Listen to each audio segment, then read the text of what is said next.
në call center apo thirrjeve nga distanca, që cilët ne si Kosovar flasim shumë mirë gjuhën angleze dhe në theks apo në tën nuk dallojmë nga pjesa e Shteteve të Bashkuara dhe qytetari apo klienti është shumë i kënaqur pa e ditë vetë ndodhjen, kuptohet me një kosto më të lirë të pagës dhe me një pjesë një orar shumë të përshtatshëm të punës dhe kuptohet me një pagë shumë dalluese nga tregu i Evropës perëndimore. Dhe sigurisht ajo që është më shumë proklamuese janë prodhimi i drurit, mobilerive dhe kuzhinave, ku lloji i drurit tek ne është thuja me kualitet të lartë dhe firmat që tashme janë duke eksportu atje, janë me një standard shumë të lartë, me një standard shumë të pëlqym në botën ekonomike dhe sigurisht ka një çmim shumë proklamues në tregun e Amerikës. Po ajo që duhet edhe po ta kishte Amerika një taks për ne, me 10%,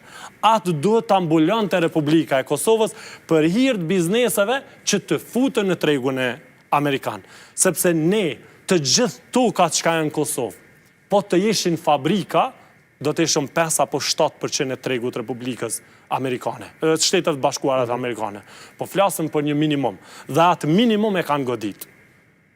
Po flasëm me një biznes 1, 2, 3 apo 10, apo po flasëm për 70.000 produkte, dhe asnjë më shumë apo asnjë më pak. Edhe ato 70.000 kanë një tarif tash të re, me 10%, po fatmirësisht dihet, Shteti Amerikan dhe presidentët e tyre janë solidar, edhe për vendet e varfra dhe që kanë tregu edhe një ndihmë për ne, dhe sigurisht tash ne duhet të punojmë shumë ma shumë të rregullojmë marrëdhëniet e boshatisura qysh para 4 viteve. E qartë, i lexova edhe shifrat e indeksit harmonizuar të çmimeve për muajin mars 2025.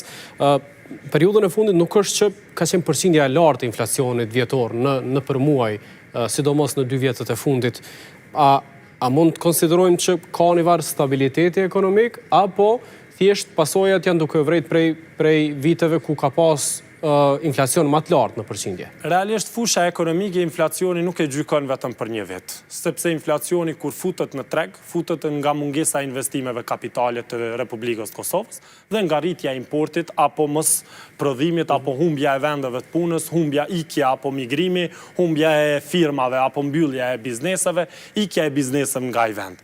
Dhe këto lëvizje të tregjeve apo pasigurit të tregjeve llogarisin që ka edhe mungesën e konsumit edhe lëvizjen edhe pjesën e çmimeve. Dhe sigurisht, ato vitin e parë prekin vetëm ndërmarrjet e mëdha, mungesën e fuqisë punëtore dhe sigurisht e kthejnë çmim.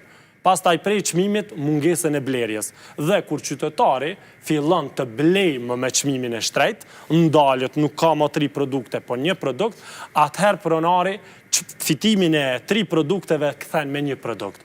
Që ta arsyeton edhe fuqinë punëtore, edhe energjinë, edhe tatimet, edhe gjitha. Dhe ta ruan atë stabilitetin e fitimeve të veta.